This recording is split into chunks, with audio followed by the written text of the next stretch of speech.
Hi everyone, पयरची nail polish दाखोवन हेपळय हांव मातशें स्टायली मारता तुमच्या फुड्यान. डेली मातशें सिरियस नूड आनी फक्त खाणें पिणें नाश्तें तें नाका म्हणून मातशी फकाणाय घालता.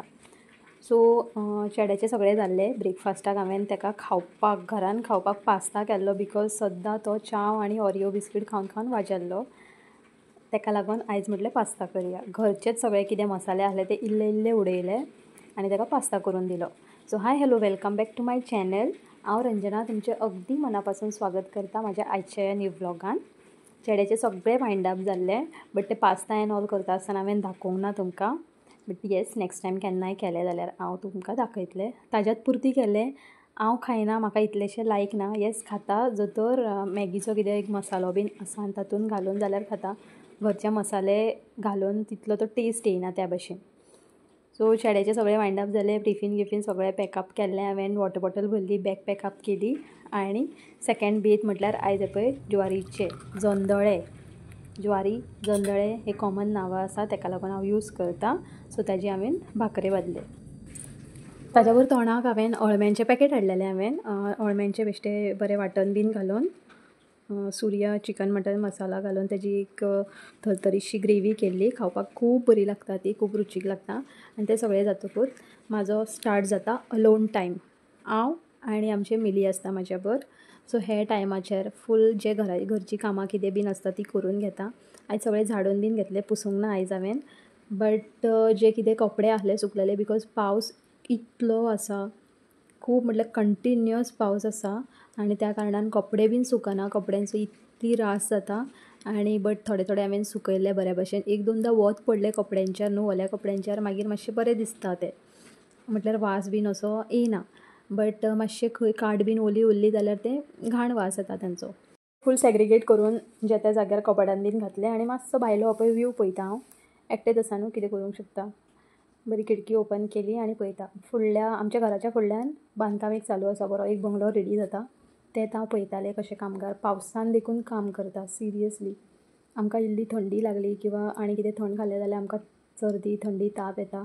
बट हांव पळयतालें तांकां ते काम करताले पावसान. एक तर धो पावस आसा आनी तांचें स्लॅबाचें काम आसा. सो तें काम चालू आसतना हांव पळयतालें तांकां.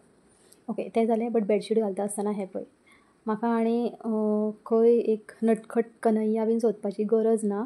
म्हाजो चेडो स्कुलान वयतकूच मिली आसा जें म्हाका सारकें सतय धांवता. झाडू मारपाक दिना, झाडू मारता आसतना झाडूच्या फाटल्यान, आनी कितें बेडशीट घालता आसतना बेडशिटाच्या फाटल्यान.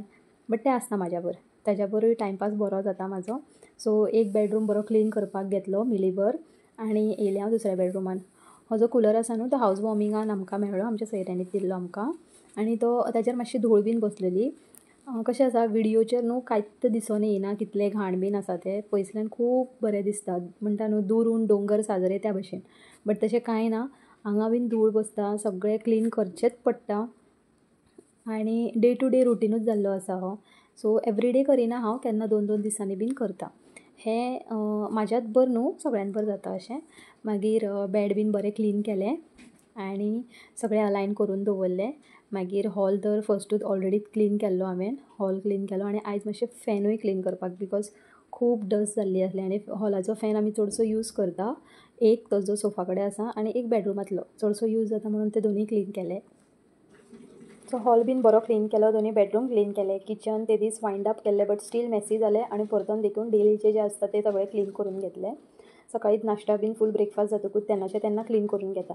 मागीर आमी येयलीं मातशी विशाल मेगा मार्टान. हें पळय ग्रॉसरीज बीन सगळें कितें आहलें तेंच पार्टान चडशें आसता. हांव संवयच जाल्ली आसा, बिकॉज जेन्ना घर बांदपाचें स्टार्ट आसलें तेन्ना थंयच वचून आसतालें हांव हें घेवपाक तें घेवपाक. बट कपड्यांची इतली शॉपिंग करिना, बट संवसाराची चड शॉपिंग करता. मागीर हो मातसो भायल्यान व्यू दिलो तुमकां सकयल. देन हें बेश्टें चप्पल घालून पळयलें हांवें. म्हाका खूब बरें दिसलें घेवपाचें कशें आनी म्हाज्या पांयाकूय मॅच जातालें. हांवें म्हटलें आसूं, हें आतां सद्याकूच नवीन घेतलेलें आसा तेंच घालया. बट आनी मागीर परतून एक नजर पडली दुसऱ्या चपलांचेर. मागीर तें बेश्टें घालून पळयलें. घालून पळोवपाक कितें पयशे लागना. बेश्टें व्हिडियो काडली बारीकशी आनी तुमकां दाखयलें.